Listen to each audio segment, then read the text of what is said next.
What is up, guys? Alex from Lakey Wargames here, and welcome to part 3 of Let's Build Dark Denizens of Mirkwood. In today's episode, we're going to be diving in and building up some of our first bases for some giant spiders, and also seeing about attaching the broodlings to their bases as well. So let's get on into it.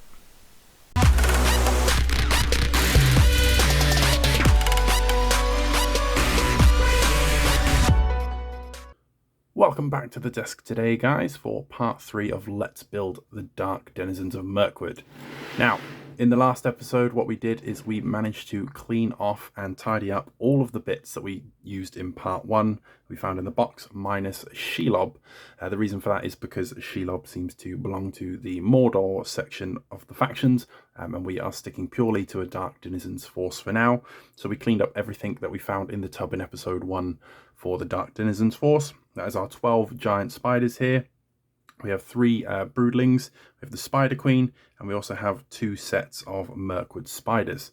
We cleaned up the bases, and we washed all the models off because they were absolutely grubby, and if you saw that in part 2, you would see how dirty the water was compared to the one in the rinse-off tub. We also managed to detach the broodlings from their bases and clean those off because they were in sort of horrible sand ones. And what we're going to be doing today is we're going to be building up brand new bases for all of the spiders here. We're probably just going to be sticking to the giant spiders and the broodlings to start with, and we'll be working on the Spider Queen and the Mirkwood spiders due to their larger nature at a different date. What we spoke about in part 1 for a theme for this army is sort of on a sort of snow-covered, barren wasteland, mountain-esque landscape, and we're going to be using different layers of cork here to build up sort of areas on the bases for the spiders to be sort of clambering over, really giving that effect of the fact that they are not penalized by terrain, and just making them seem a little more dynamic. Because as cool as I think that these sculpts are, I know they're not popular among a lot of people, and a lot of people like to use third-party ones. When you put the giant spiders together, they are very static. As cool as they are, they all come in this sort of single pose. If I can get it to focus. No? Okay, we'll stay back here. It likes it here. But yeah, the spiders, as cool as I think that they are all very static. So to just have all the spiders on the bases as so is going to be a little bit boring and one-dimensional for me. So what we're going to be trying to do is build up layers of cork on the bases and then very carefully resculpting or bending some of the legs on the giant spiders here to be on the terrain, so it maybe looks like they are climbing up rock or they're climbing down, and just generally putting a bit more life into their poses. What I'm going to be doing is I'm going to start with the giant spiders, and we're going to do them 6 at a time, and I'm going to try and keep a rule of thumb of have sort of 1 climbing, 1 descending rocks, 2 sort of on the ground floor level, and we're going to have 1 where I'm going to try and keep it so it's ground floor level, but I'm going to try and have the spider kind of on its hind legs there, rearing up as if it's getting ready to strike. And then the 6th number in our model unit is going to be kind of a wild card, whatever I'm feeling at the time. And that's the ratio I'm going to be doing. So we've got 12 spiders, 6 in each. So by the time we've done it, we will have a nice variety of spiders climbing up rocks, spiders climbing down rocks, spiders running around all over the floor, and spiders getting ready to attack. So let's jump on into it. Let's bring up that montage music and let's get going with some of the cork.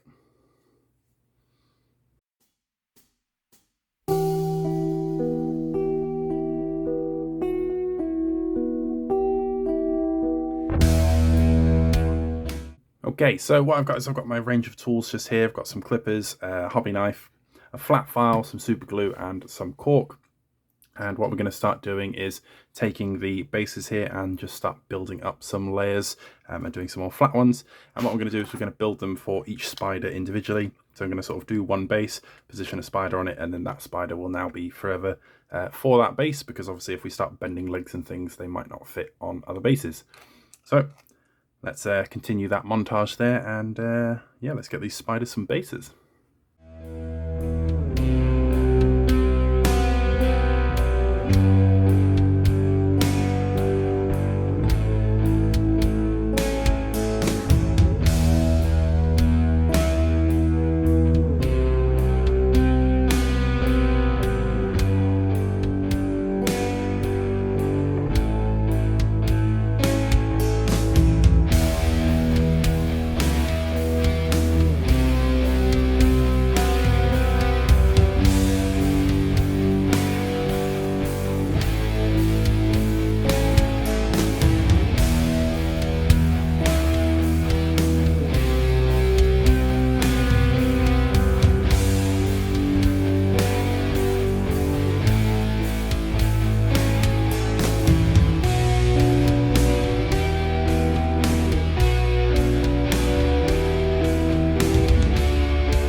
Okay, so one of the things we can see here is we have layered up this cork to 5 pieces high, and you may have seen me halfway through. I keep putting the spider on. I'm using the Sharpie here just to mark out where the legs go. So as I was building the base, I'll take the body off here just so it's easier to do without. But yeah, I positioned the legs on there to make sure it all fits, and then just with a little gentle push you can readjust these legs, make sure they're all lined up. What we're going to be doing is painting the bases and the spiders separately, so I'm just making sure it all fits now, and then we can readjust that slightly later.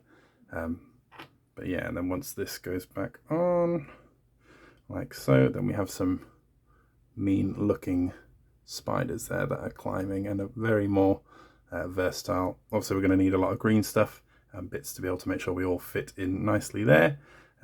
But yeah, that's going to be a lot more fun looking than just having sort of 12 guys that are flat on the ground like this. Like I said, there's nothing wrong with this. This does look cool, and I really do quite like these models considering how old they are. But just having some that are a bit different there is going to be very, very nice. So having these ones that are climbing and descending the walls, it's going to be cool. So I'm going to turn the camera off completely now, and I'm not going to montage you to death with watching me do a billion bases. So I'm going to finish the first 6 and I'll come back and show you what a little variety of all of them are going to look like. Okay, so we just popped back just for a second. We had our first unfortunate leg break there, which you can see. We've lost that back leg on this left side, making the spider climbing down. Got a little bit of leg just there. Unfortunately, annoyingly, I've lost my green stuff, which I usually keep in a tub here with my modelling clay. So I don't know where that's gone. It's gone walkabout. So we can't fix them up just yet, but it's okay because I've still got the leg piece, and it's going to be a nice and simple conversion. Just, you know, putting that there and then just resculpting in a little knee joint just to collect them together. But yeah, I just thought I'd pop back in and show off as unfortunately, as we thought, this one here was getting pretty thin. You can see in the joint there, but that is just the downside to bending the legs. But at the same time, this is getting a really cool result, and it's better than having to try and cut the legs off and resculpt like all 8 legs on all models.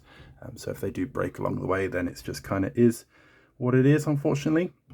But we are now 4 spiders in. We're just going to make sure we don't lose the leg to the spider it belongs to.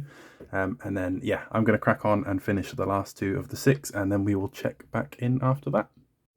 So, just come back with another little update. I was just doing the first of the spiders to be more positioned upright for an attack kind of stance. Probably can't see it too much here, but the legs are bent in such a way that the model is now primed in kind of like a striking position. Thing I did not equate for is once you put the spider body onto the legs, it has this big old spider butt, and that kind of gets in the way. So what I'm going to do now is I've just marked out the 2 lines where the sort of back legs are either side, and much like how we saw in the montage bit for doing the base here, I'm going to build up either side of the base so he's kind of more upwards but only on the legs, and then that middle section is nice and clear for a run through for the spider butt to have space. So I'm going to disappear, go off, finish this guy, and then I've just got the 1 more that I'm going to do, and then we're going to come back when all 6 are done. Okay, so here we are back on the desk. We have our first 6 spiders done. I decided to do another one of these ones sort of climbing sideways and down. So for the 6th mystery ones, we've got 2 here that are just kind of average and sort of just on the floor like your standard ones. This one I raised his front leg just a little bit, just so he's kind of giving a wave. So there's that. And we've got the one in just a normal pose. We have the 2 here that are sort of climbing upwards, sideways, whichever way you want to see it, and I put them on opposite sides just so we've got something a little bit different there. Then we've got this one here with the broken leg, unfortunately, but here's the one that's coming down and looking very cool. Make sure we don't lose that leg there. So I think these are going to look really nice once they're all painted up. Obviously we're going to paint all the bases separately, and then this one here was the don't break them now. This one here was the hardest one to pose. But it was the one that we just came back and saw slightly. Had to make the little divot there in the middle to make space for his body. But he is the one that's going to be in the attack pose. So it's hard to see on camera here without having him stuck to the base, because obviously that's what's going to keep him up. But he's actually held on by the bottom of all 4 feet. And now thanks to us making that little bit there in the bottom of the base, his spider butt is actually going to be touching the base too to give him that support. But he is like raised up in an attack position, front 4 legs all in the air, ready to pounce and jump on someone. So that is our 6 types of spiders that we're going to be building. Obviously, I've got 6 more giant spiders to go, and then we're going to be doing the broodlings. So let's roll on a small montage of putting another 6 together, and then we'll do that nice and quick. And yeah, we'll come back once we have all 12 spiders done. Let's go.